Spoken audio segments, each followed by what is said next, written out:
Hello, watchers and listeners.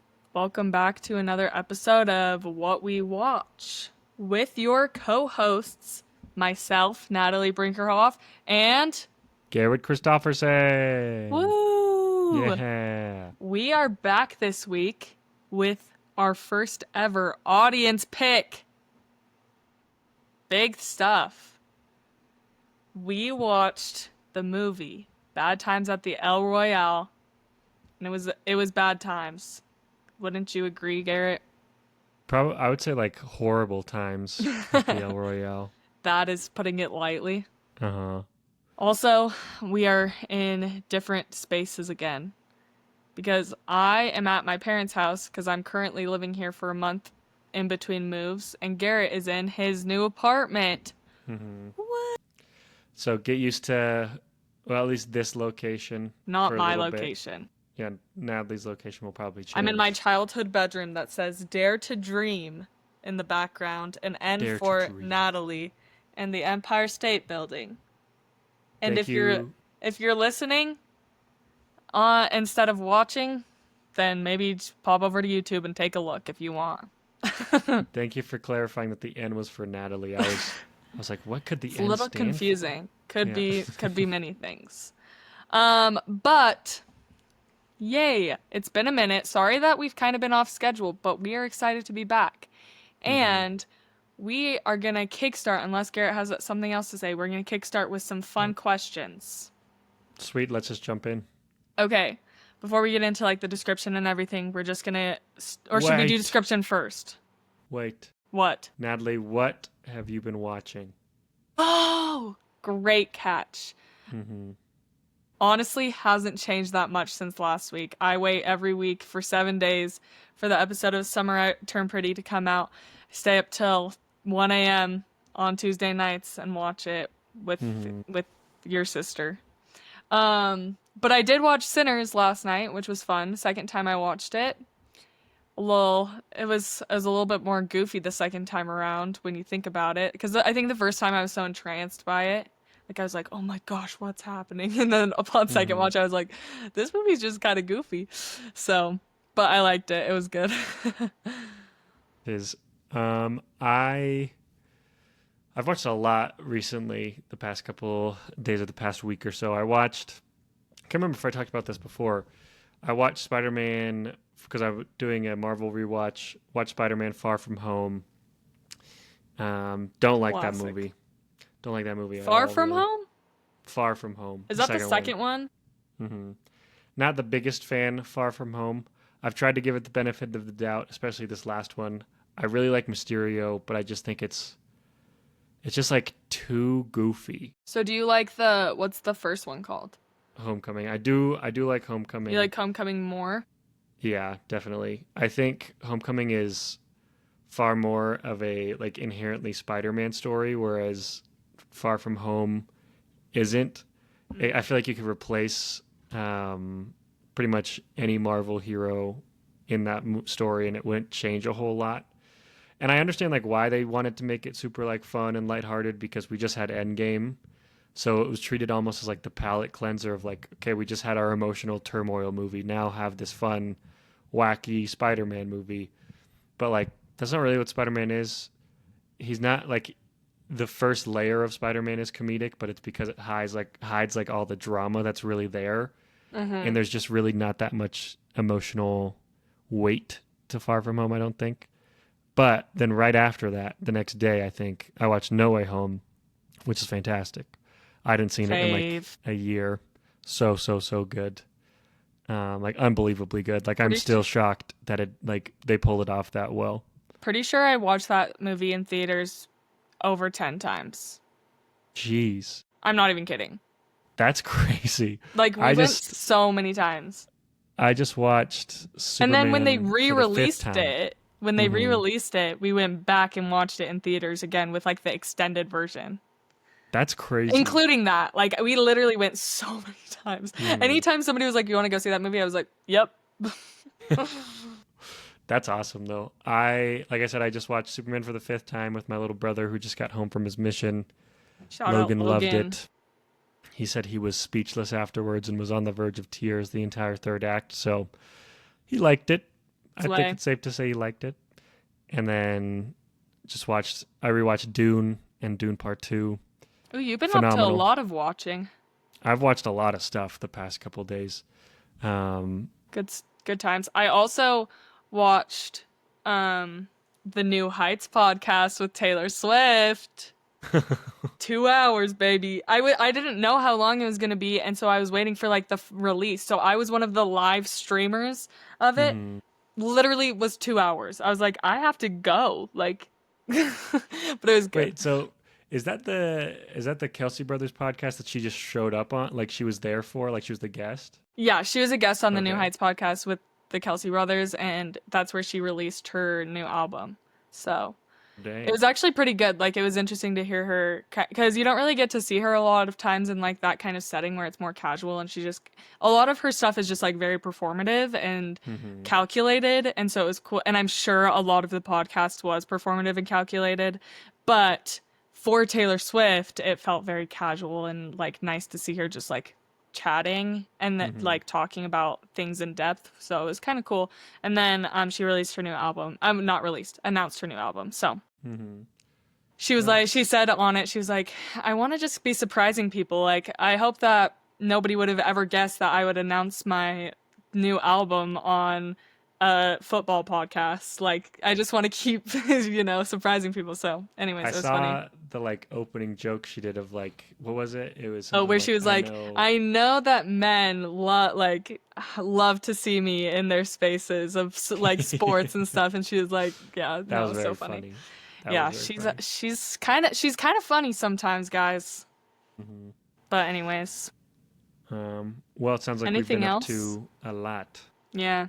I feel like I watched something else, like a TV show or something, but I can't remember. So I watch a lot of TikToks, yeah, and that's most honestly, of I what want to I get. watch.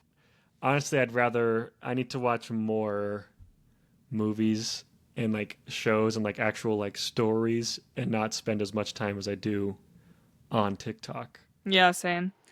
I also, with my family, we started watching Hard Knocks on HBO Max, which is the, like, following the Buffalo Bills, like, their camp, which is kind of cool. So, anyways, shall we get into our fun questions? Yep. Okay, But I think I'm gonna also, do, oh wait, yeah, go ahead. before we get into that, I do want to say I'm actually very interested to hear what the people who listen, what they have been watching recently. So let us know Mm, what you guys have been watching, because maybe we could pick something from what you guys yeah, comment. So comment what you've been watching, and we'd love to talk about that maybe in our next watch segment. I love it. Hmm.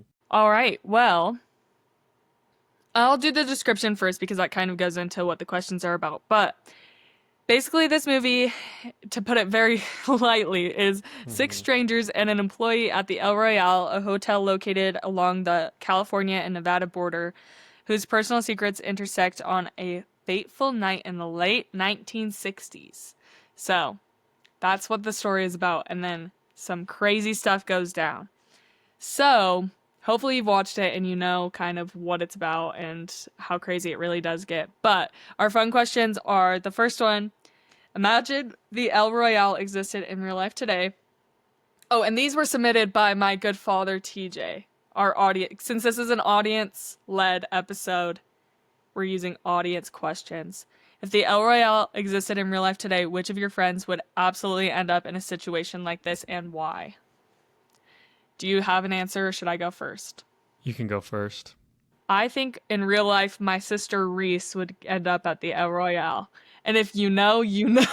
Uh huh. She's just always getting up into some fun stuff. She always has a good story. She always knows somebody who does something crazy. And I feel like if the El Royale existed, she'd be headed there and come back with some. I think she would survive. She would be one of the Hmm. survivors, and then she'd come back and tell us all the crazy things that went down. And we'd probably Yeah. be like, how we always are with Reese, and be like, is she even telling the truth? Like, what is she talking about? Or our Uncle Steve. Yes. I feel like Steve could end up at the El Royale. Hmm. I wasn't thinking about Reese at all, but now that you say Reese, it makes so much sense. Like that Mm-hmm. just fits. I would say I think probably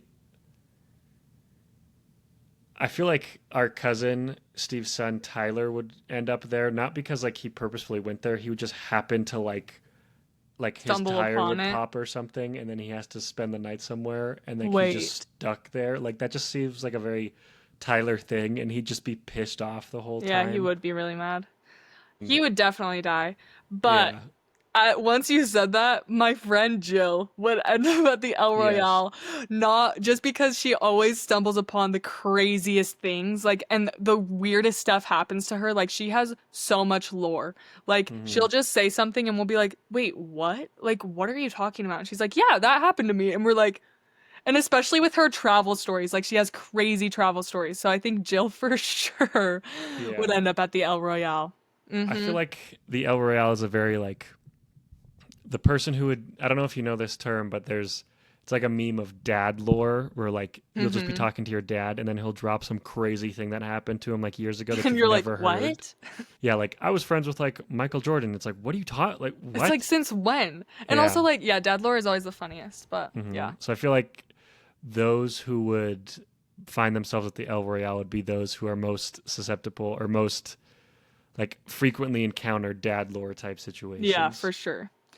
On the flip side, what are people that you think would not? Go to the El Royale. Yeah, yeah, like what people are that do you know? Like, because I personally don't think I would end up at the El Royale. Hmm. I I think feel like I just have this radar of like I can tell when things are like sketchy, and I'm like I'm just gonna leave. hmm Like, uh-uh. I feel like I Like would me and my probably. mom, we just are Hmm. two crime junkies. So it's like we cannot end up in Hmm. situations like that because we know just immediately. Even if it's not a sketchy situation and we just feel weird, we're like, all right, peace out. Yeah, I think I want to be a more adventurous person, so I would probably like pull up, even go into the lobby, but then like upon like looking at the lobby, I'd just be like, I'm just gonna go to a Marriott and then get in my car and drive to the nearby And then you Marriott or get there something. to the Marriott and you just go, oh, this just feels better. Uh-huh. And then I just lay on the bed and watch like Disney Channel reruns or something while the El Yep. Royale is burning. Yep. Um, but yeah, I feel like the people who wouldn't find themselves at the El Royale are kind of like what we talked about of just like I don't want it to sound like pretentious or something, but just kind of like the normal people who like it's like this I'm outing myself as like such a I mean everybody knows I'm a big nerd who listens to this, but if we're talking about like in terms of like this is how my brain works, like Hogwarts houses, I feel like Gryffindor, Slytherin definitely would be there, but like the Hufflepuffs, which is kind of like everybody else who isn't super brave, super evil, or super smart, just like the regular guys, like they wouldn't be at the El Royale. Fair. So I feel like those types of people. If you're like a Hufflepuff, if you've ever done a quiz or BuzzFeed, whatever, you got Hufflepuff. I don't think you're going to be at the El Royale, and that's a blessing. That is not something you should be Yeah. ashamed of. It's true. It's true. Yeah. Okay, second fun question. Um, if you had to pick like one of the rooms, just one, at the El Royale, despite the risks, which number would you choose and why? Or like what would you describe your room to Hmm. be? Like which character's room or whatever. I would choose the honeymoon suite because it's got a hot tub. I would love to do that one. Like I would love to say Darlene's where I like was the gonna say money is Darlene's, buried, yeah. but like I feel like I But then you am might get not drugged by freaking what's his face exactly. by the father, Father Flynn. I am not as spatially aware as a black woman from the '60s is. So like I definitely would not suspect this Father Flynn guy to drug me. Like how Darlene clocked it like immediately. I would just be like, oh yeah, sure. Like give me a glass, and then I just die or I just get knocked You would out. just get knocked out, and then you wouldn't Uh, get to take part in any of the money. I know. I probably just die. Like Billy would Yeah, come in and just see my unconscious body and just kill me probably. bummer. Uh, All right. I love it. I think I would choose Darlene's room as well. And I think hmm because obviously you get the money. Yeah. Plus, if Darlene's there, then I get a beautiful, lovely voice singing to me. True. You The get honeymoon suite Elphaba. is pretty cool too, Uh-huh. because you get the big room. But that thing is wiretapped like crazy. Mm-hmm. So, I have so much I want to talk about with this movie. I'm so excited. all right, let's get into it. Mm-hmm. Let's get started. Should we just go straight into plot, Garrett? Sure, yeah. Okay, tell me what you thought. Oh, for anybody who is a first-time listener or just needs to be reminded, how our scoring works is Popcorn Bucket is our objective opinion. So as objective as we can get, what we think maybe like looking at it without any bias. And then our butter, the butter that we put on our popcorn, is our subjective opinion. So the more, the better, the less, the worse. So that's kind of how that works. And then the bigger the bucket, the better. The smaller the bucket, the worse. So go ahead, tell us what you scored plot. Yes. So, for example, with our scoring system, I gave the plot, I think it's like medium to large bucket with extra butter. I think I'll get a little bit more into my, like, I would probably say plot is large, and I'll get into more of like the medium thoughts a little bit later in the podcast. But I thought it was just such a very fun concept, very fun idea. It feels almost like Cluey, not in the sense of it's like a whodunit, but it's like multiple characters, multiple perspectives, their different stories, Their all backstories, yeah. converging. So I really loved that. I think people have, just looking online and seeing reviews and stuff for it, I think people have said the pacing is a little weird, but I don't really care about that. Yeah. I think I was like locked in the whole time I was watching it, and I might get like roasted for this opinion, but I don't think pacing is like as important as we necessarily think it is. Don't get me wrong, it still is very important, but I don't think just because something has unconventional pacing makes it bad. Mm-hmm. For example, books are normally not very well paced. Like you can have a super exciting chapter and then you'll have 5 chapters of just build up for the next thing. Yeah, totally. But at the end of the book, you're still going to think, wow, that was an awesome book. Like you're just going to remember the exciting stuff. And those build up moments is what makes those payoff moments so exciting. Mm-hmm. And I feel like this movie is the same. Yeah. There's a lot of build up and a ton of payoff. Mm-hmm. But yeah, I have a little bit more thoughts. But before I get into those, I would love to hear what you think. I scored it the same. Extra butter. I've seen this movie before. Garrett hasn't. But this is probably like my 4th or 5th time seeing it. And I gave it like a large bucket, extra butter. I do think that there are some medium things in there later on, like you said. But yeah, I think overall, like the plot is just fun. It's not like, I do think that there are some things in it. When you first watch it, it's like, what is going on? Like, this is crazy. Like, you have no idea where it's going to go next. But then, like, as you get into it, and a lot of what I've seen online with people who have, like, issues with this movie is that they think it's somewhat predictable and, like, but I don't feel that way because I think that the stories are so fun and different and, like, there's no, I don't think I've ever seen a movie that is structured in this way, which makes it more entertaining and makes the plot more exciting. Yeah. Because, like, I think a lot of it does follow, like, some cliches and stuff, but I think it's just overall a really fun movie. So, and I think the plot is easy to follow, but still, like, exciting, and you get, like, fun things out of it. So that's kind of what I gave it. Pacing-wise, I agree. I don't think you need to have, like, good pacing in a movie like this where it's like, because you want a lot of, like, you want all of the side stories so that it makes it more exciting and so that you want the characters to, like, it's just to get you to connect with the characters, you know? So plus the beginning of the movie, like, it's all just build up and tension, like, right? Like, it's to make you look at it and go, what is going on?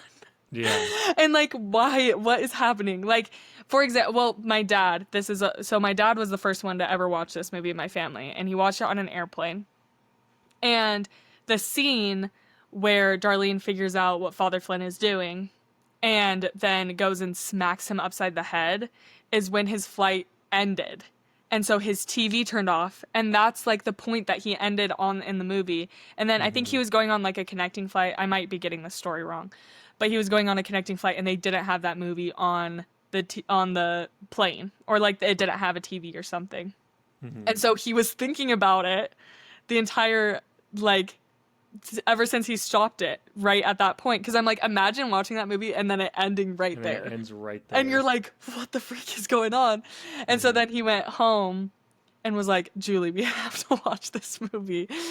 And so that's kind of how we got introduced to this movie. And then so anyways, I just think that this plot is fun. I think it's exciting. It makes you ask a lot of questions along the way. So Definitely. yeah. That's interesting. People call it predictable because besides, you know, because I think it's pretty easy to pick up on like, oh, Flynn is not a actual priest. Yeah. Yeah. But I don't think that's necessarily really supposed to be a twist. Like it is to some degree, but it's revealed so early on that it's almost not really supposed to be. Yeah. It's not supposed to be some huge twist because they reveal it so early, and you kind of pick up on it as you go. And sure, there's like other predictable moments, like obviously John Hamm seems a little fishy from the beginning, Yeah. and then he's an FBI agent. Well, it's and like stuff that. everybody in this freaking movie is gonna be sketchy, and I wonder if it's Exactly. more. I wonder if it's less predictable and more like the cliche of like that time period or something, where like the whole Chris Hemsworth of it all, is his name Billy? Billy, yeah. Yeah, with Billy and like him, like his whole story and like the cult thing and whatever. I wonder if that's more of where the predictability comes in, because once he gets introduced, it's like a lot of things start to like fall in line. Like with, is it Rose? With Rose and Emily like, or Rose, whichever. yeah, Rose and her like killing the people in the like, just very like cult. That side of it, I think the cult side of it is very predictable, because then as soon as you know what's happening there, it's like, okay, like everything's starting to line up. So I wonder if that's where people get frustrated by it or find it more less Yeah. interesting. I think I don't know, because I really liked the culty aspects of it were very interesting to me. For example, we'll talk about it more in character, but just for now, like Billy's like vibe, his aura was so cool. It's so funny. Reminded me of like the vampires in Sinners, or even yeah. the wolf in Puss in Boots. He just feels like such a presence, like not necessarily a man, like something different. Like when he first walks up and he's just barefoot, just in the pouring rain, like so cool. But yeah, when So he's cool. walking on the state line. Yeah, walking on the line. But this kind of leads into what I wanted to bring up. I think my favorite part of the plot is I am a big sucker for supernatural stories that aren't overtly supernatural. This movie has so many underlying supernatural elements to it. For example, just the fact that all of these people just happen to pull up at the El Royale at the exact same day. Yeah. It's almost as if like there's some outside influence like causing that to happen. There's a lot of stories like that, like Sinners is an example, or Clue or something like that, where it seems like there's got to be a reason that It's all of fate. these people are, yeah, it's like fate or it's whatever. And then also all of the stuff with who owns the hotel and stuff. At first, I thought that Miles was just, working for the government and he's just like some other side of the government. But then I remembered that John Hamm's character is there to get all the FBI stuff out of there. And then he realizes like, wait, this isn't us. Like there's somebody else here. Yeah. And then we never figure out who that is. Like we don't know who Miles' bosses are. Yeah. And I love that. I think that it's is just so Miles cool. running the El Royale. Yeah, it's like it's so fascinating how there's almost a greater evil than even Billy is in the movie, and they're like unseen. It's like the unseen evil. The evil eye. Exactly. And I love it's very clear, like whether it's the universe or God or whatever, especially in the third act, you kind of see like when the power goes out and the storm gets super Yeah. like more abruptly violent outside. Like there's so many cool little supernatural things that happen. Like the power going out pretty much saves Darlene and Flynn from having to play the game the first time. Yeah. And it really does seem to freak Billy out for a second. He's like, "What the like? How did this happen?" Yeah. And there's so many just cool little moments like that. Of there seems to be some sort of outside influence, kind of fate or the universe or God or whatever you want to call it, just kind of causing these things to happen. And I really, really, really dig that in stories. And this was just full of it. Mm-hmm. And there's something else about that too. It feels almost Severance-y in that way, where there's something deeper going on, but you can't fully grasp You what don't it know is. what it is. Yeah. Yeah. And you're so intrigued by it, but you're also just like, I just need them to be okay. Like, Yeah, exactly. you're so focused on this smaller group that it's like, this doesn't even matter, but we know it's there and we want to know what's going on. But does it even matter? Because I just want these guys to be okay. Yeah. Yeah, kind of like Especially Severance. too with like the history stuff, because JFK is 100% yeah. the one on For the sure. tape. Especially with and there's so many hints to kind of show that is one, obviously because the FBI was putting like Looking wires into and it, stuff yeah. there. Two, there's like all the Marilyn Monroe pictures on the wall of the El Royale of like her visiting and stuff, and her and JFK very famously have that affair or whatever.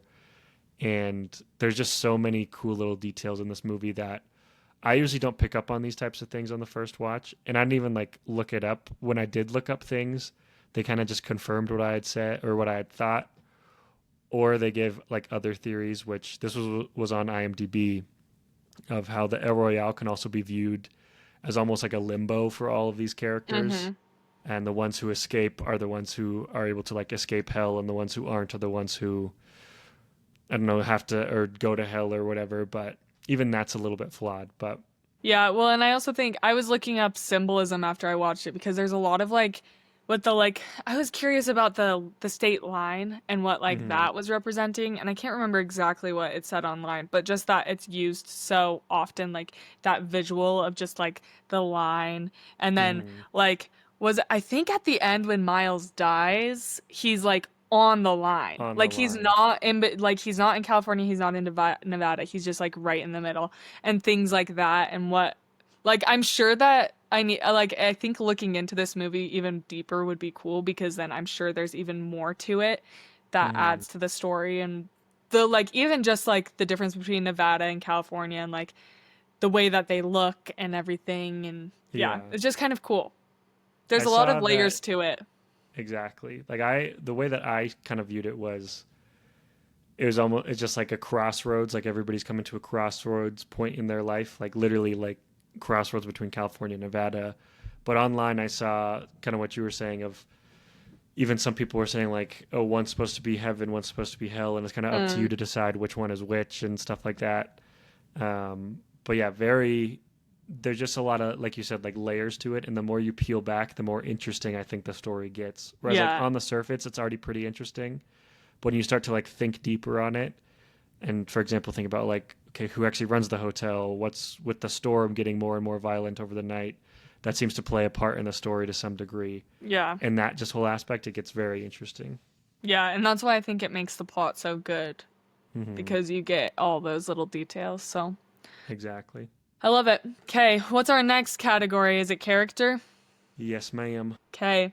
Or before we go into that, do you have like a favorite and least favorite scene or moment? But yeah, I think my favorite scene is probably Miles locking in. That was Yeah. just, it was Once you hear very, his story and then he just goes crazy. it was so satisfying, especially when he did like the rifle kick up to himself. Honestly, just the whole third act is so good. Like once Billy gets there onward, the movie is so good. I was just tensed up the whole time. I didn't expect anybody to actually die, and if anybody did die, I thought it was going to be Miles, but then Dakota Johnson died, whichever Emily Rose, whichever one she Yeah. was. I had no idea how they were going to get out of it. I loved Darlene kind of standing up to Billy and calling him out for his BS, and how Billy kind of like, he seems offended, but even like kind of respects that, and he's like, well, moving on, and he like moves on Mm-hmm. to the next person. But then he kind of goes back around, and then he's like, sing for me, and then she sings, and he's like, well, he's like, I've heard better. So it's like he's kind of trying to like one up her since he just one upped him. And Yeah. just the whole way that third act is built and revealing Miles's backstory and his death scene is so good. Like I'm not gonna like Miles's death got me choked up. Like that was Yeah, it brings so a tear to the good. eye.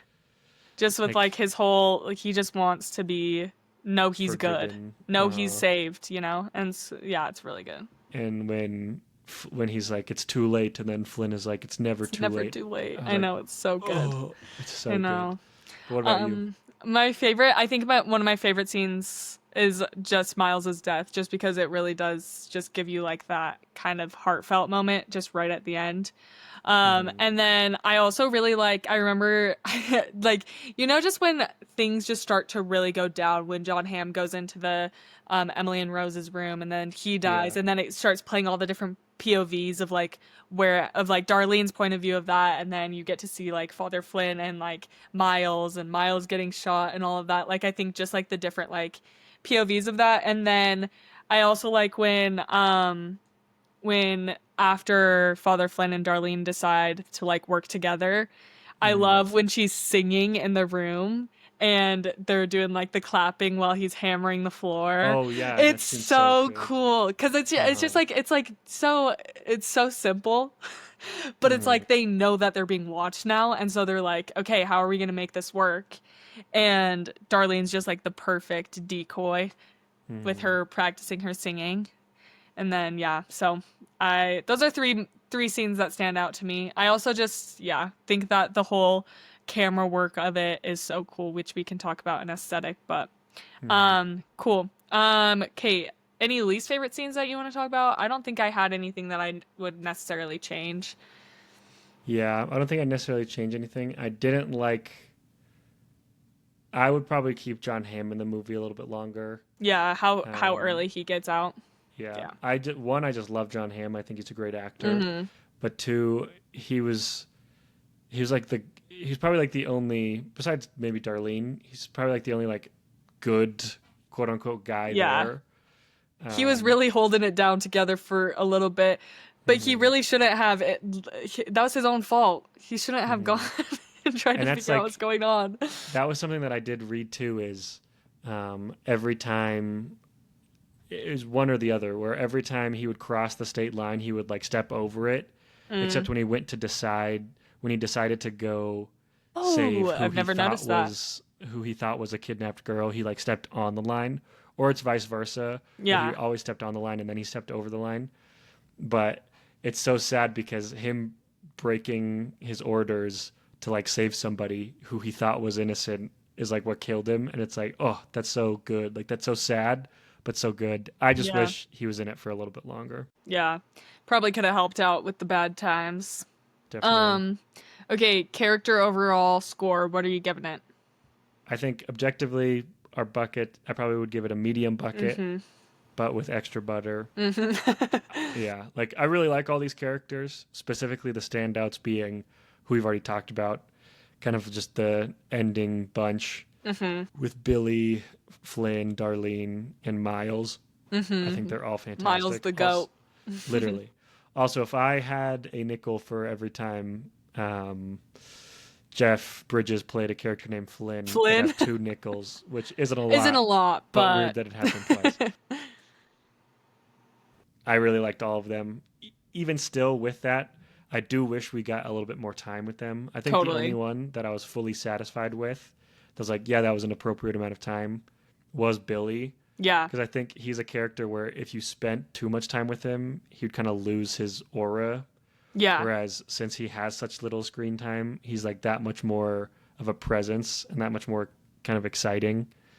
But for example, I feel like there were some character moments that didn't fully land for me because I didn't really know or care too much about them.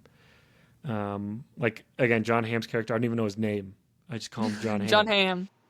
Hamm, FBI guy. Yeah, Dakota Johnson's kind of just like all of their characters had things there that I wanted to know more about, Yeah. and not all of them got that kind of extra time to shine. Where I think if I was talking to your brother about this, Brady, but I think this story would fit a lot better as like a mini series than it does a movie. That would be cool. Where like each episode is just like a whole thing A about one character. character Yeah. and maybe their backstory and then what they're up to and stuff. I think that would work really, really well. And like the last episode is Miles's episode, and everything kind of comes together there. I think that way you have a lot more time to get to know the characters. You get to love them. Well, and I think that the reason why you maybe feel this way is because each of the characters is so cool. Like they each Exactly, have yeah. such a cool, unique background, and like you were saying, like whatever fate brings them together into this like crazy situation where they're all at a crossroads is so interesting. But like it's like we want to know more. Exactly. But yeah, in a movie, you only have so much time. So it's prioritizing which characters need more story time versus others and how much do they need and whatever, which then I think is why it's like a medium bucket, because it's like we didn't have enough time to actually get to know them. But Exactly. what we did see was so good that we just want more. It's like, exactly. It's like, it's different than say something like I want to use a movie that we've watched on the podcast, but I feel like pretty much every movie we've watched has had, for the most part, good characters. It's like if you watch just like kind of a lame action movie or just like a generic action movie, like you don't really care too much about the characters. You're there to kinda watch just, the like, action. Yeah. exactly. Whereas with here, like you walk away from that movie and be like, I don't care to see any more of them. Whereas here, you're walking away just thinking, I wanted more from them. So it's like, it's a good thing, but it needs to be balanced out, I think. Could have been fleshed out a little bit more, which I would agree with. I think that medium bucket extra butter is like the perfect way to describe it, because it's like we love the characters, but like if I got a little bit more of like Miles' backstory, that would be so sick. Yeah. But think about it in this way, Garrett. We love Miles so much and we only got to see so little Exactly. of him. It's like Yeah. they really did do a good job with what they had, but it would have been so cool to get more from it. So it's Yeah. like I think that they succeeded in what they were trying to do with what Yeah. this movie was, but if we could change it, we would want it to be more, and maybe a mini series would have been a cool answer to it, which I like. Yeah. I Cool. think one last thing that I think you could potentially help me out with this is kind of going along with character. I think this would have landed more for me if I knew a little bit more about her. But the scene where Darlene is singing and then she like takes off her wig or whatever, I was just kind of like, okay.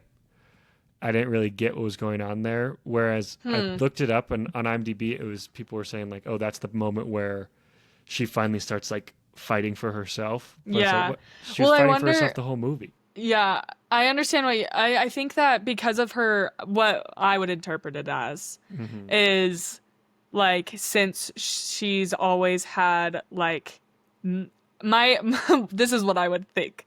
Since a lot of her story is dealing with men kind of telling her what to do. So like in the background of like her singing career and like them taking advantage of her and like all of this stuff and that power balance that she's dealing with between that like producer guy or whatever. And then I think that the wig thing is probably because a lot of it is probably appearance, right? Like it's like, Yeah. we want you to look perfect and we want you to look like this and we want your hair. And obviously as like her being a black woman, I'm sure it means even more, because it's like, we want you to be this, this, and this. So I think that the wig situation is probably her just being like, I don't care what men think anymore. Yeah. I'm going to fight for me. And so like, cause I think at the end when she's doing her final performance, she doesn't have her wig on either. And so I think it's more just like, I'm going to do what I want to do because I can, and nobody's going to stop me now because, and I think that's part of her whole speech to Billy at the end too, where she's just like, dude, men like you walk over people all the time and you think you're right and all you're saying is BS. Basically is her whole speech. And That makes sense, yeah. so I think that that's probably what it is, because does she take her wig off in When they the are second getting the money. Yeah, with the money thing.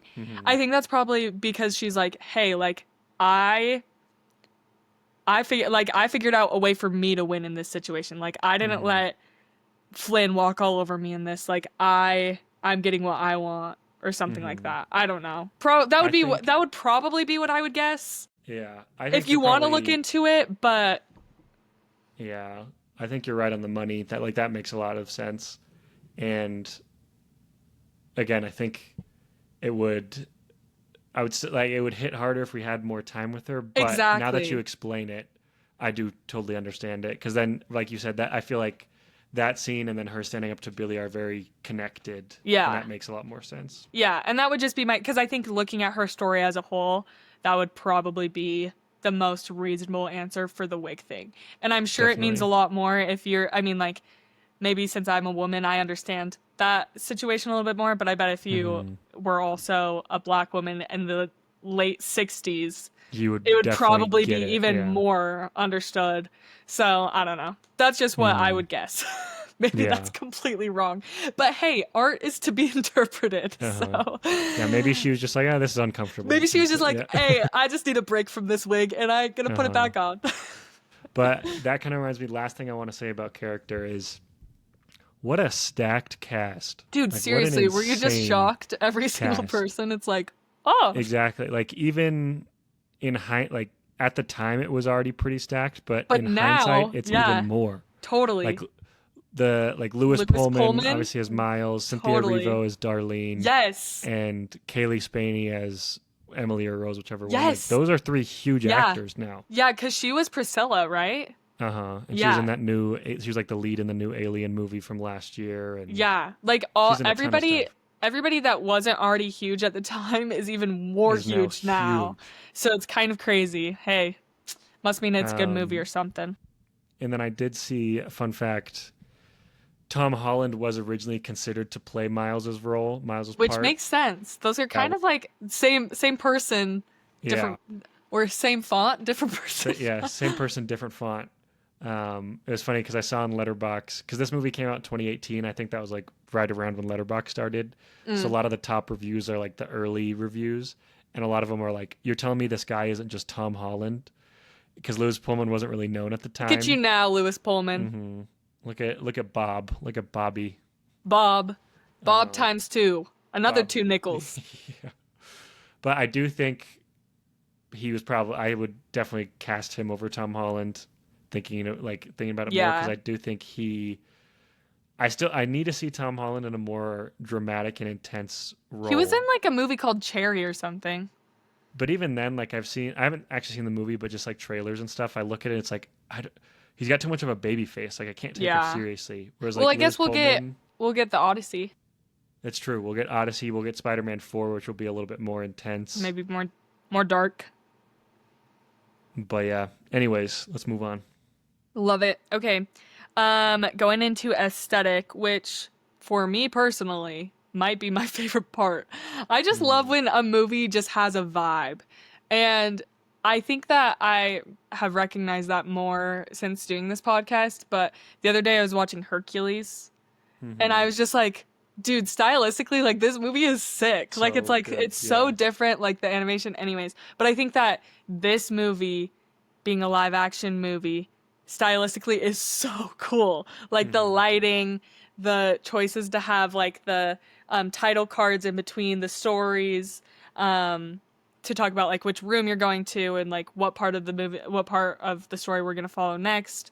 And like, I don't know, just like the camera choices. I love that it starts with the whole like money thing and you can Hmm. clearly tell that that's a two-sided mirror, that it's Uh-huh. like you know what's going on already but like you And it's don't shot like a know. stage play. Like, it's so Yes, cool. Yeah. yes, yeah, exactly. And I think it's cool, even though I think it's silly that a lot of the times the doors are left open because it's like you guys are doing sketchy stuff, like shut the freaking door. But like it's cool because then it's like you get to see into the different sets or like like areas that they're working in. Hmm. So I give it large bucket and probably extra butter. Yeah. But I don't know. What are your thoughts? Because maybe I'm not. Maybe I'm completely wrong. No, I would agree. I probably give it large, or I gave it large with butter. I don't know if I'd say. I think I need to watch it one more time to see if I Yeah. can decide like extra butter or not.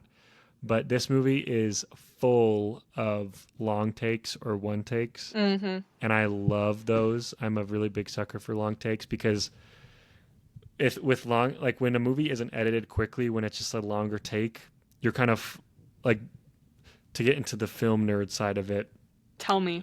Scientifically, like your brain gets pretty bored or gets uncomfortable if a shot stays on for too long. Mm-hmm. There's like a certain amount of time. I think it's like 10 seconds, 5 seconds, something like that. Or like it's pretty short amount of time. That's why a lot of movies, especially kind of crowd pleasing movies, are edited very quickly. Whereas in a show or a movie like this, where it's like long takes, you're forced to kind of confront that. Like your brain has to like get comfortable with it or Is like that why it feels remain eerie? uncomfortable. Exactly. Like one of the reasons this movie feels eerie is because there's so many long takes. Does Severance And have a lot of long takes? yeah, totally. It Yeah. has a ton of long It's takes. something that I don't think like unless you're looking for it, like for you, for example, for Hmm. you, you would notice it. But for Yeah. me, like just as a casual viewer, like I do notice sometimes when there's long shots, especially if it's like an action sequence, because then I think like the Yeah. choreography of it is really cool. But unless it's that, I wouldn't know that this movie has a ton of long Hmm. shots.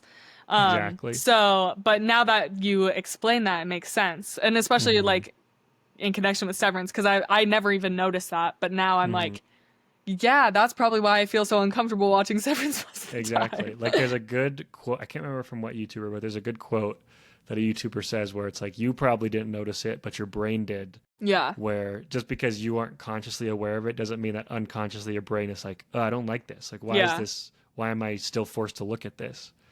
Um, and it's not to say that all long takes are supposed to be like eerie and stuff, but it forces you to kind of get more time. If like you get more time and you get a lot more comfortable and you see a lot more of the nuances with the performance Mm. because it's not just okay, your line is over, we'll cut to the next one, we'll cut to the next one, cut to the next one.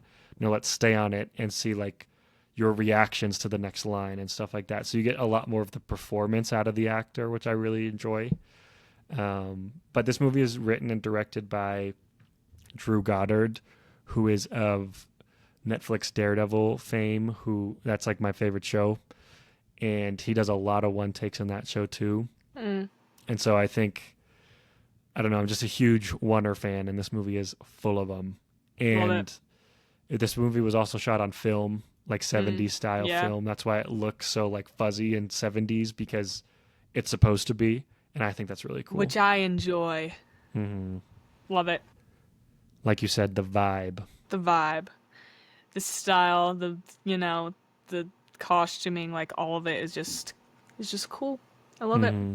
Anything else about aesthetic you would like to say? No, I think that's pretty much all my thoughts on the aesthetic. Love it. Okay, music. What do you What think? did you give? Oh, Oh, oh. uh-oh. Who's going first? Rock, paper, I'll go. scissors. I'll go. I gave it a large bucket with butter. I Mm-hmm. would have to re-listen to like the actual score. Mm-hmm. It was done by Michael Giacchino, who's one of my favorite composers. He's done all the Spider-Man or recent Spider-Mans, the Batman, Star Trek, Rogue One. Like Incredibles. He does a ton of stuff. So I know I probably really, and from what I remember, the score was really good. Like listening to it in the scenes, like emotional moments, it fit really well. But I think the true like winner in this category is the soundtrack. Mm-hmm. There's so many needle drops that I love when a needle drop isn't just for the vibe, but like the lyrics or the story or the vibe of the song fits the like actual scenario of what's going on. Yeah. And there's so many of those throughout this entire movie. Like every needle drop has a specific story purpose. It's not just because the song sounds cool. It's because it fits with what's actually going on. I can't Yeah. remember what song plays when Billy shows up, but that's like the perfect example of like this is exactly the song that should play when a character like this arrives on the scene. Yeah. Which is that's impressive for you to enjoy the soundtrack, right? Hmm. Like Exactly. Yeah. they got to you. Hmm. I would agree. I think the score I gave it is a large bucket with butter. I really like use of Cynthia Erivo in it too. Just her. I mean, when you have a powerhouse singer like that, you better freaking use it. And I guess that's a Yeah. big part of her story in the first place. But even just like her getting to hear her sing and like her music as a catalyst in a lot of different parts of the story, which I think is cool. And then just using that music is awesome. And then all the other soundtrack stuff is cool. Again, I think soundtrack outdoes the score in my mind because I can't really think of the score, but I can think of some of the songs in it. But I'm sure the score is great because I think nothing. I think when I was watching it this time, I was trying to pay attention to it, and every time that I was paying attention to it, I was like, "Oh yeah, it's good." Like I Yeah. don't think there was any other time that I was like, but it doesn't like do anything extra or Hmm. spectacular. Like It's it's not just going on a It's playlist. there for Yeah. the story. Maybe it would go on the playlist. Maybe I just haven't noticed it. Hmm. But yeah, I thought it was good overall. Nice. There's something else I wanted to say about the music, but I can't remember what it was. I Did think you? just that. Oh yeah, it was after I watched this when I was driving home. I tried to like listen to like 60s music, Hmm. and I just couldn't really get into it. And I think it just shows you like how well it's utilized in the movie, where it's like I was like, wow, like this is a really good You're like, song. wow, I should go Yeah. listen to it. And then when No, I you just listened need to to go it, it's just listen to like, meh. the movie soundtrack. You just need to go re-listen to Exactly. all the songs. But Yeah. yeah, I think that that is true though because like if you know that a soundtrack is used well if you're like going to go play it or even a score like you're like, Hmm. oh, I need to go listen to that. And I think with this movie, like I've been thinking about it since we watched it, that I'm like, I need to go look up that song because it's like been in my head since I watched it, Hmm. and I just need to go listen to it because they utilize the music so well in it. So Exactly. love, great job. Well, I'm so glad you liked this movie, Garrett. Hmm. I was a little nervous because some people don't like it on the internet. I know it's weird. I don't I know know. why. It like didn't do that well. So It maybe seems that's what we like should go into, critics. definitely. I think before we jump into the critic stuff, I think in recent years, this movie hasn't been out for too long. Like it hasn't been a decade yet. It's been like 8 years, 7 years, 7 years, I think. But it's already had a lot of, like a lot more people have liked it over the years. Yeah. It's aged Um, well. yeah, it's aged very well. And I was telling this to people when I watched it or after I watched it, but it feels like a movie that would come out in like the 2000 early 2000s or the 90s that people would point at, or the 80s even, that people would point at and be like, they don't make them like they used to. Like this feels like a they don't make them like they used to kind of movie. Like 10 years time we're like, where are the Exactly. bad times that the El Royale movies at? Exactly. But so critically, this movie has, I should have written this down because I looked it up earlier, but didn't have it written down. Um, has a 7.1 on IMDb, so it's pretty Actually positive. not that bad, yeah. 75% on Rotten Tomatoes, which again still is positive. I believe that's, let me double check, but I think it does have a certified fresh rating. Yeah, it does have a certified What fresh was the rating. audience score on that? Exactly 75 as well. Hmm. And then the Metacritic score is a 60, which again, Metacritic is usually harsher, so still positive. It's not green, it's yellow, but it's still like higher yellow. I think to get to a green, you have to get like 65 or something like Mm. that. And then Letterbox, it has a 3.5 out of 5. I wonder too, before I say if I agree or not, I Hmm. wonder too, because hearing those, I thought that they would be lower based off of what I've thought in my brain, Hmm. how people view this movie. But I wonder if it's less that and more that people don't talk about this movie. I think it's That like probably, people haven't yeah, seen it. So exactly. if you're listening to this and you haven't watched it, go Hmm. watch it. It's a good movie and it's fun. And it's good time to get into it because it's a good starter for spooky season. Like we're Yeah, getting into exactly. the end of summer. Like it's a great way to start into more of your like thriller, Hmm. exciting, spooky movies without it being too on the nose. So Yeah. go watch this movie. It's great. If I, And yeah, or go sorry, ahead. go ahead. No, you go. I think if I'm remembering correctly, because I remember like seeing like commercials and trailers for this. It has The been a advertising while. wasn't good. Yeah, the advertising wasn't great. I remember like all I have a very vivid memory of like watching a commercial on TV where it was just like Chris Hemsworth in the rain and then him like dancing in that one scene, and I was like, "What the like? I actually think What is I this remember movie?" seeing that too, and I was like, Chris Hmm. Hemsworth, what are you doing here? And then Like, it was just over, and you're like, what is this yeah, movie about? And nobody cared. exactly. Like it was just marketed very poorly, and plus that was like the heyday of like the Marvel era, Yeah. which I don't think a lot of people were really like, oh, let's go see that Bad Times at the El Royale movie. Whereas I think if this movie came out even Now. now, I Yeah. think it would do much better because we're kind of leaning, like superhero movies still are successful, of course, for the most part. But I No, but think I we're now agree. going back to the more like movies, People not want necessarily different just stories. Yeah. exactly. Yeah. We No, I want agree. variety. I agree. Well, I think I agree with the critics. I think that it could be a little bit more generous, but I do think that like for what this movie is, like yeah, Hmm. 70 to 80% is great. Yeah, exactly. Like not every good movie needs to be in the 90s. Like No, sometimes you totally. Like just this isn't the I don't think that Bad Times at the El Royale is like the best movie ever. I do hmm think that in like the thriller category, it's probably like one of my favorites, if not my favorite movie. And it's yeah, so fun, Garrett. I'm so mad at you for not watching it with somebody who's seen it before I because this know. is one of the best movies to watch with somebody if you've already seen it. So, Hmm. introducing it to your friends is so fun because they're just like, "What the crap is going I'm on?" already so excited to do that. I already have like friends that I want to watch this You're with. like, "We gotta watch this." Uh, Yeah.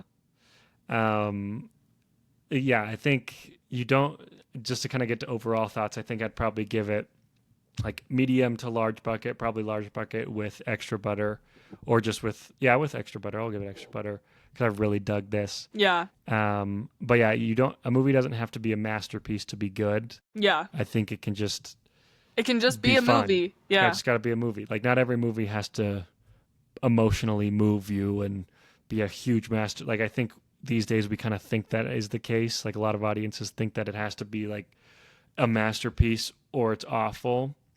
Whereas like movies don't have to be like that. Sometimes it's Yeah. just good to have a fun 7 out of 10, 8 out of 10 movie that you can watch every once That in you a recommend while. to your friends Exactly. that you think is fun. Yeah, totally. Yeah, I think I give it like a large bucket, extra butter. It's obviously one of my favorites. I've seen it many times. Again, so fun to watch with friends. I remember when I showed it to Annie and Jill, and I think Liv was with us too. It was just so funny to watch with them because they're like, "What is going on?" And then they're just shocked by the end. They're just like, "That was crazy!" Like it's just Hmm. a really fun movie. So, yeah, I think it's great. We didn't do when is a good time to watch this, Garrett. I I think go ahead. I think you kind of said it like end of summer, beginning of spooky season. It's a good Yeah. like August September movie. August September movie that isn't a football movie. Exactly. Yeah. A That good isn't Remember the that Titans. is remember the Titans. Yeah, it's a good transitional season movie or if you just want to have a good time. Hmm. Love it. Well, any other thoughts? Any fun facts Um, you wanted to share before we end? no, I kind of sprinkled them Sprinkled them in throughout as there. we were recording, but oh, there was one last one that I think is really cool, and that's like the director Drew Goddard, and I believe every actor took a pay cut for this movie so that Mm, they could get the funding that they needed for like other aspects like the sets and stuff like that. yeah. And I really love that because it really kind of shows that the cast and crew did truly believe in this movie, and I think that definitely shows as you watch it. Yeah. Like everybody seems to have a really good time. Yeah, for sure. Like you can always, it's weird, but you can at least I feel like I can tell. I mean, everybody I feel like can tell watching a movie, even if it's some like drama. Like you can tell if they enjoyed making it or not because Yeah. it just shines through. There's the heart of it If they shines through. care, yeah. Exactly. And it Totally. seems You like can they really, tell. really cared in this movie. Yeah, for sure. They wanted it to be good. Hmm. Well, I love it. Anything else, Garrett? No, that's all my thoughts. I thought it was great times at the El Great Royale. times or bad times or horrible times? Hmm. There were lots of bad times at this El Royale, and I hope everybody enjoyed this episode. We have to pick our new movie, which I believe is my choice, huh? Okay. Thinking time is over.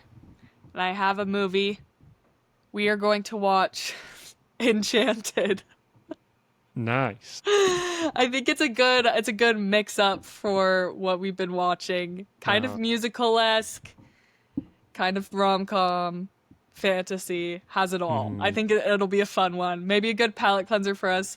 Maybe hopefully a short episode where we can just not talk for so long. Yeah, and a good, I think, palate cleanser before we get. Not that we're gonna watch super horror movies, but No, before we get but into we spooky do have to season watch movies. some spooky season movies. Yeah, So, gear Halloween up. Town High, here we come. I, Just kidding. don't, you don't have to kid about Halloween Town with me. I'm in. All right, y'all. We will see you guys in a couple weeks. Who knows what day of the week we'll post it? This will be out probably Tuesday or Wednesday, and then we'll get back to our regularly scheduled.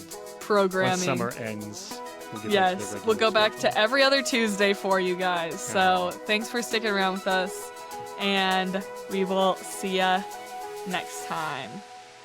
Woo.